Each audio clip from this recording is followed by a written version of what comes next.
আসসালামু আলাইকুম প্রিয় দর্শক, আপনাদের সকলকে আমন্ত্রণ জানাচ্ছি অন্য মঞ্চের আলাপচারিতায়। ভারতের বিভিন্ন জায়গা থেকে এমনকি এক বাংলাদেশের একাধিকবারের সাংসদ তিনি পর্যন্ত ফোনে জানালেন, আমার সাথে তার ফোনে আমি করেছিলাম ফোনটা।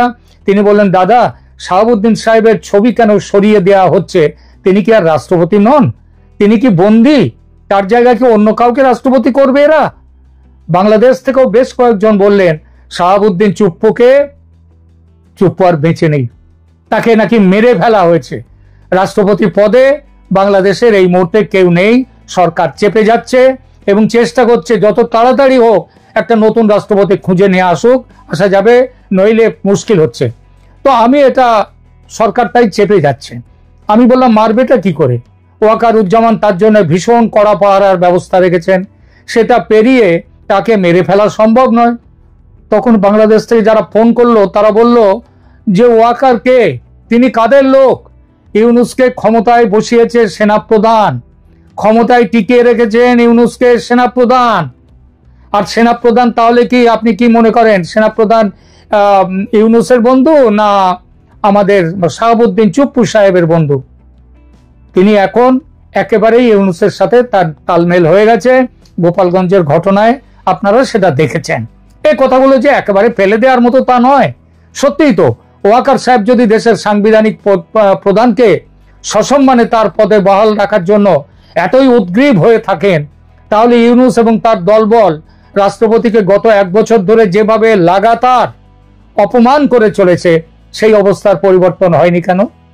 আর এখন যখন সরকার অফিস কাছারি থেকে রাষ্ট্রপতির ছবি সরিয়ে দিচ্ছে, তখনও চুপ কেন ওয়াকারুজ্জামান? তিনি তো এর প্রতিবাদ করতে পারতেন, তিনি তো বলতে পারতেন এভাবে রাষ্ট্রপতির ছবি সরানো হচ্ছে দেশের অপমান। কিন্তু তিনি কিছুই করছেন না, কিছুই বলছেন না, একদম চুপচাপ। অর্থাৎ রাষ্ট্রপতি সাহেব বর্তমানে শাহাবুদ্দিন চুপ্পু সাহেব তার পদে সম্ভবত নেই, সেই জন্যই তার ছবি সরিয়ে দেওয়া হচ্ছে। এই কেন তিনি তার পদে নেই এর সম্ভাবনাও অনেকগুলো। 1, তিনি বন্দী হয়ে আছেন। 2, তিনি মরে গেছেন। স্বাভাবিক মৃত্যু হলে ধুমধাম করে জানাজা হতো তার, কারণ আপদ বিদায় হয়েছে নিজে থেকে, আল্লাহ তাকে টেনে নিয়েছেন, আল্লাহ পরম করুণাময়, তাই শাহাবুদ্দিন চুপ্পুকে টেনে নিয়েছেন। সেসব তামঝাম ওই জানাজা করে, বিরাট জানাজা করে এই যে তামঝাম কিচ্ছু দেখা গেল না। তখনই প্রশ্ন ওঠে স্বাভাবিক মৃত্যু হয়নি তার, তাহলে কি তিনি খুন হয়েছেন? এবং বঙ্গভবনে কি এখনো তার ডেড বডি পড়ে রয়েছে? আপাত দৃষ্টিতে এই সম্ভাবনাকে কষ্ট কল্পনা বলে মনে হতেই পারে, আমি বলছি মনে হতে পারে। কিন্তু একটা কথা ভাবুন, হঠাৎ এরকম ভীষণ রকমের গুরুত্বপূর্ণ সিদ্ধান্ত সরকার নিল কেন, এবং এত জরুরি ভাবে সেটা নিল কেন? যেন এক্ষুনি করতে হবে, যার জন্য আবার দেখাশোনা করবার জন্য একটা লোক লাগানো হয়েছে। শোনা যাচ্ছে একটা গল্প, পেছনের কাহিনী, যে মালয়েশিয়া সফরে গিয়েছিলেন আমাদের ইউনূস সাহেব। সেখানকার দূতাবাসে রাষ্ট্রপতি শাহাবুদ্দিনের বড় সড়ো প্রতিকৃতি দেখে ইউনূস মিয়া নাকি ভীষণ রেগে যান। হাই কমিশনারকে তিরস্কার করে বলেন, ফ্যাসিস্টের এই দোসরের ছবি কেন রাখা হয়েছে? রাষ্ট্রপতি নয়, ফ্যাসিস্টের দোসর, শেখ হাসিনার দোসর। রাষ্ট্রদূত সেখানকার হাই কমিশনার সবিনয়ে জানান, তিনি তো আমাদের রাষ্ট্রদূত, এই রাষ্ট্রপতি, তার ছবি রাখবো না? তখন খবর রটেছে এই কথার উত্তরে ইউনূস মিয়া নাকি হঠাৎ মুখ ফসকে বলে ফেলেন, রাষ্ট্রপতি আর নাই। এই রাষ্ট্রপতি আর নাই কথাটি বলে আর কিছু বলেননি তিনি, কিন্তু যেভাবে তিনি আর নাই রাষ্ট্রপতি বলেছিলেন তা শুনে সন্দেহ হয় যে তিনি আর পৃথিবীতেই নাই, পৃথিবী ত্যাগ করেছেন, মরহুম হয়ে গেছেন। বন্দি করে রাখলে ভবিষ্যতে ঝামেলা হতে পারে, তাই বাঁচিয়ে রাখার ঝামেলা আর রাখেনি আমেরিকা। আমেরিকা আমেরিকা কেন রাখবে না? হ্যাঁ, কেন রাখবে না সেটা তো কিছুদিন ধরেই বুঝতে পারছেন।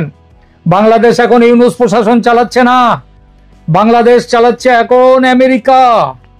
আমেরিকা ট্রাম্প সাহেবের সার্চ দ্য অ্যাফেয়ার্স বকলমে যিনি রাষ্ট্রদূত হাই কমিশনার, সেই ট্রেসি এন জ্যাকবসন, তিনি চালাচ্ছেন এখন বাংলাদেশ। এই খবর আসছে যে অপারেশন শাহাবুদ্দিন এটা আমেরিকার প্ল্যান। আমেরিকা সাহস না দিলে বাংলাদেশ তার এতটা ক্ষমতাই হতে পারতো না, ভাবতেই পারতো না এমনভাবে শাহাবুদ্দিনের হাত থেকে মুক্তি মিলবে। এই মতের সপক্ষে যুক্তি একেবারে নেই তা নয়। গত কয়েকদিন ধরে ঢাকায় আমেরিকার বকলম রাষ্ট্রদূত ট্রেসি অ্যান জ্যাকবসন অতিমাত্রায় ব্যস্ত হয়ে পড়েছেন একটি পাত্র জোগাড়ের জন্য। বাজারে রটেছে যে এই পাত্র না, পাত্র মানে ওই মেয়ের বিয়ের পাত্র নয়, মেয়ের বিয়ের জন্য দেওয়ার জন্য পাত্র খোঁজা সেটা নয়। বাজারে রটেছে ইউনুস মিয়া আর নাকি বাংলাদেশে থাকতে চাইছেন না, তার নাকি মন ভেঙে গেছে, চলে যাবেন। আর তিনি চলে গেলে তো একজন নতুন প্রধান চাই, তাই খুঁজে বেড়াচ্ছেন প্রধান উপদেষ্টার পদে কাকে বসানো যায়। এটা সুমুখের প্রচার, সামনের প্রচার, কিন্তু পেছনের বাস্তব তো উল্টো। আপনারা সবাই জানেন, বিশ্বের সবাই জানেন যে ইউনুস মিয়া ক্ষমতা পেলে তা সেটা ছাড়তে চান না। তিনি প্রধান উপদেষ্টার পদ ত্যাগ করবেন কবরে যাওয়ার পরে। সুতরাং তার জায়গায় নতুন পাত্র খুঁজছেন না জ্যাকবসন।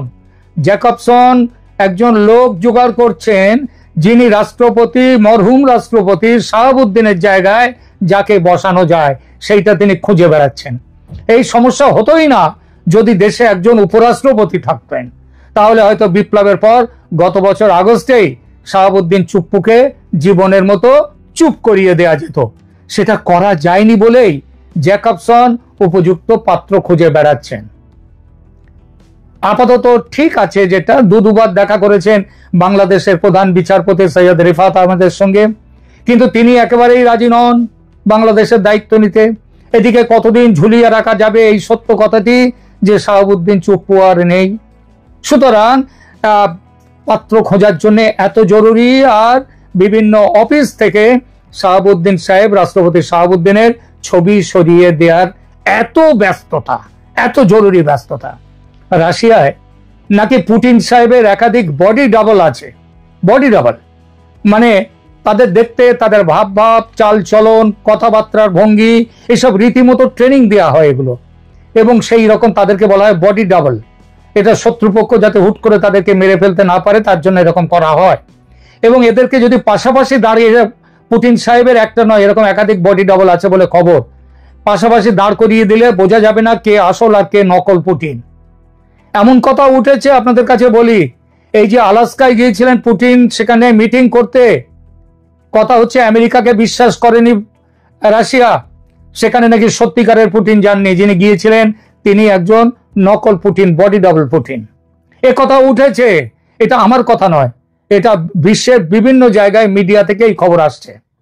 তো বাংলাদেশে এই সিস্টেম এখনো চালু হয়নি, তবে সরকার ওই ডেভিল হান্ট অপারেশনের মতো চুপ্পু হান্ট অভিযান খুব জোরদার শুরু করেছে। এখন একটা আপাতত যদি সেরকম কাউকে দায়িত্ব নেওয়ার মতো লোক না পাওয়া যায়, অন্তত নির্বাচনের আগে পর্যন্ত, নির্বাচনের সময় তখন ঠিক আছে যে হবে আমাদের বাংলাদেশের বিএনপি নেতা তিনিই হবেন, খালেদা জিয়ার পুত্র, তিনিই হবেন বাংলাদেশের প্রধানমন্ত্রী নির্বাচনের পর, আর ইউনুস সাহেব হবেন রাষ্ট্রপতি।